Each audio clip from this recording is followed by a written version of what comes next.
വാർത്തകൾ തുടരുന്നു. ദേശീയപാതയിലെ ദുരിതയാത്രയ്ക്ക് അടിയന്തര പരിഹാരം കാണണമെന്നാവശ്യപ്പെട്ട് RMPI ഒഞ്ചിയം ഏരിയ കമ്മിറ്റിയുടെ നേതൃത്വത്തിൽ കൈനാട്ടിയിൽ ജനസമരപാത സംഘടിപ്പിച്ചു.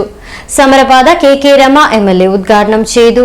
ദേശീയപാത നിർമ്മാണം സമയബന്ധിതമായി പൂർത്തീകരിക്കുക, സർവീസ് റോഡുകൾ അടിയന്തരമായി ഗതാഗത യോഗ്യമാക്കുക എന്നീ മുദ്രാവാക്യങ്ങൾ ഉയർത്തി ദുസ്സഹ ദുരിതയാത്രയ്ക്കെതിരെ നടന്ന സമരപാത KK രമ MLA ഉദ്ഘാടനം ചെയ്തു. ജനപ്രതിനിധികൾക്ക് പോലും ദേശീയപാത നിർമ്മാണത്തിന്റെ DPR ഇതുവരെ കൈമാറിയിട്ടില്ലെന്നും അഴിയൂർ മുതൽ വെങ്ങളം വരെയുള്ള ഭാഗങ്ങളിലാണ് പ്രവൃത്തി ഇഴഞ്ഞു നീങ്ങുന്നതെന്നും MLA പറഞ്ഞു. വടകരയിൽ തുടക്കത്തിൽ 870 മീറ്റർ എലിവേറ്റഡ് പാത ഉണ്ടാകുമെന്ന് പറഞ്ഞെങ്കിലും 570 മീറ്ററായി അത് ചുരുങ്ങി. ഹൈവേ അതോറിറ്റി പറഞ്ഞ കാര്യങ്ങളെല്ലാം പിന്നീട് അട്ടിമറിക്കപ്പെടുകയാണ്.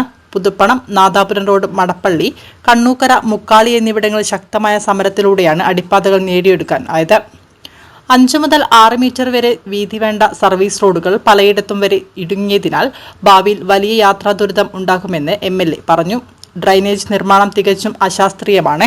വടകര പട്ടണത്തിൽ പൊടികൊണ്ട് ജനങ്ങളുടെ പ്രവേശനം അസാധ്യമാകുന്നു. 2023 പൂർത്തിയാകുമെന്ന് പറഞ്ഞ ദേശീയപാത പ്രവൃത്തി ഇപ്പോഴും ഇഴഞ്ഞ് നീങ്ങുകയാണ്. ഇതിനെതിരെ അതിശക്തമായ ജനകീയ പ്രക്ഷോഭം ഉയർന്നു വരണം. ദേശീയപാതയോരത്തെ കച്ചവടക്കാരും വീട്ടുകാരും യാത്രക്കാരുമെല്ലാം അശാസ്ത്രീയ റോഡ് നിർമ്മാണത്തിൽ പൊറുതിമുട്ടി കടുത്ത പ്രതിസന്ധി നേരിടുകയാണ്. പാർട്ടി സംസ്ഥാന secretary N Venu, NP Bhaskaran master, TK Sibi, K Bhaskaran, KK Sadasivan, VP Sasi എന്നിവർ സംസാരിച്ചു.